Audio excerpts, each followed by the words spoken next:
Wallahi n'i ye nin kɛ sini sɔgɔma yanni sini tile ka bi i b'a jaabi sɔrɔ.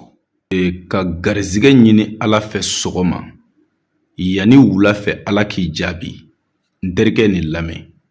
Wallahi n'i ye nin kɛ sini sɔgɔma yanni sini tile ka bi i b'a jaabi sɔrɔ. Kana siga. I jija sini sɔgɔma i ka kɔlɔsi ta. I ka fajiri seli kɔfɛ i ka nin wurudi kul huwallahu ahadun ya Allahu ya Allahu ya Allahu i b'o 66 kɛ ka tugu a la. Allahu somadu ya Allahu ya Allahu ya Allahu i b'o 66 tugu o la. Lam yalid wa lam yulad ya Allahu ya Allahu ya Allahu i b'o 66 tugu a la.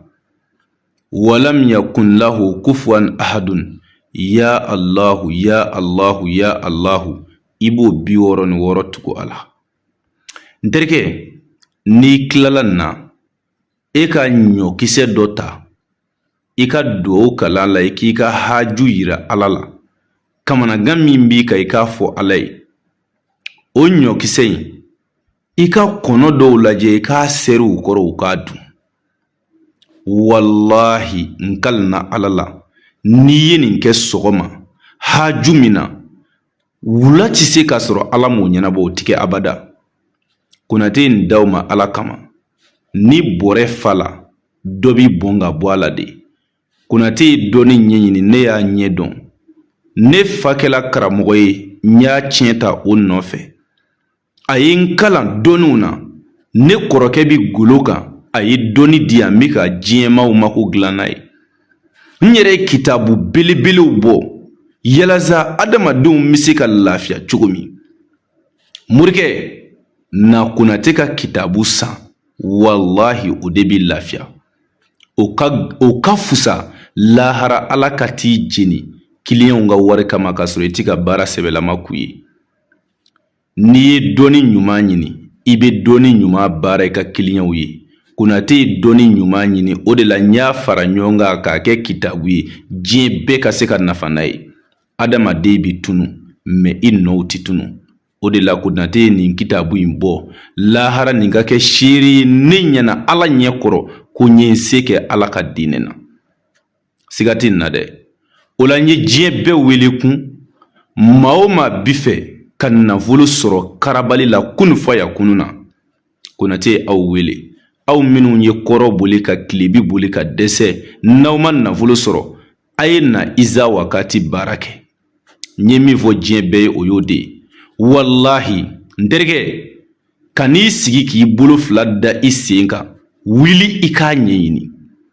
N terikɛ wuli i k'a ɲɛɲini. A ye sababu lamaga Ala bi aw dɛmɛ. Mais n'i sigi ten k'i ka ɲɛnamaya kɛ dibila tagama ye. Ne ko maa min bi taama na dibila tɔɔrɔsi tɛ a tigi bolo wallahi n'i sen ma talo i bi bi dingɛ dɔ kɔnɔ. Maa min bi ka ɲɛnamaya kɛ k'a sɔrɔ sababu ɲuman t'a bolo o b'i b'a fɔ maa min bi taama na dibila tɔɔrɔsi t'a bolo. Tɔɔrɔsi in de ye sababu ye. N'ale b'i bolo a b'i ɲɛngow de yiri la. N'ale b'i bolo a b'i kisi taloni ma. N'ale b'i bolo a b'i kisi binni ma dingɛ kɔnɔ. O de ye sababu ɲuman ye. E ma ye Ala ko kuranɛ kɔnɔ k'an ka sababu ɲini a. Ni sababu tɛ Ala kun tɛ kira Muhamadu Mustafa ci. Ala bi se ka adamaden bɛɛ kalan diinɛ na i tulo kɔnɔ i kelen b'a mɛn. Ka bɛɛ kalan Ala bato cogo la i kelen b'a mɛn. Mais Ala y'o dɔn ka tila ka Muhamadu ci k'a ka na an kalan Ala ka diinɛ na sababu de don.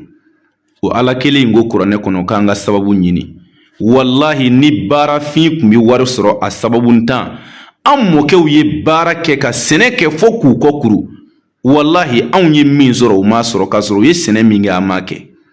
Baara de bɛ wari di mɔgɔ ma sababu ntan. F'i ka sababu ɲini. Dɔ bi tile damanda la a bi wosi. Wallahi dɔ bi sigi suma na o bi min sɔrɔ min yɛrɛ bi sɛgɛn ka wosi a bolo bi gulon o t'o ɲɔgɔnna sɔrɔ.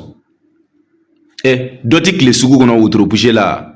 a bi kile kɔrɔ taama na mais dɔ bi sigi biro kɔnɔ suma na kilimu kɔrɔ o bi min sɔrɔ e min bi kile faliya baara la bilahi t'a sɔrɔ. Baara lagisi tɛ mais hakilina yira don bil ishara labibu y'a fɔ a ma hakilimaw bi kunnati ka kuma faamu. Ne m'a f'i kana baara kɛ dɛ n terikɛ baara kɛ baara ye laada de ye n'i ma baara kɛ i ti balo mais sababu ɲini ka fara i bolo la wallahi n'i ma sababu ɲuman sɔrɔ i b'i si bɛɛ kɛ baara la i mago bɛ min na i t'a sɔrɔ. E ala n'ala ye waati gɛrɛ yira n na n bɛ tila ka kuma in tɔ bɛɛ expliquer aw ye mais diɲɛnatigɛ solution ka nafolo sɔrɔ ka garizigɛ sɔrɔ suratul waqi'a don. N'i bɛ fɛ ka baara kɛ plus 223 72 24 02 98 o ye Konate ka numéro de ye. N'i ye weleli kɛ i ni Konate yɛrɛ bi ɲɔgɔn sɔrɔ ni ala sɔnna n'i za wagati baara kɛ i ka ɲɛnamaya gɛlɛyaw bi ban insha Allah. An bɛ dugawu kɛ bɛɛ ka dugawu ɲini bɛɛ fɛ hakɛto b'a ka sɔli ala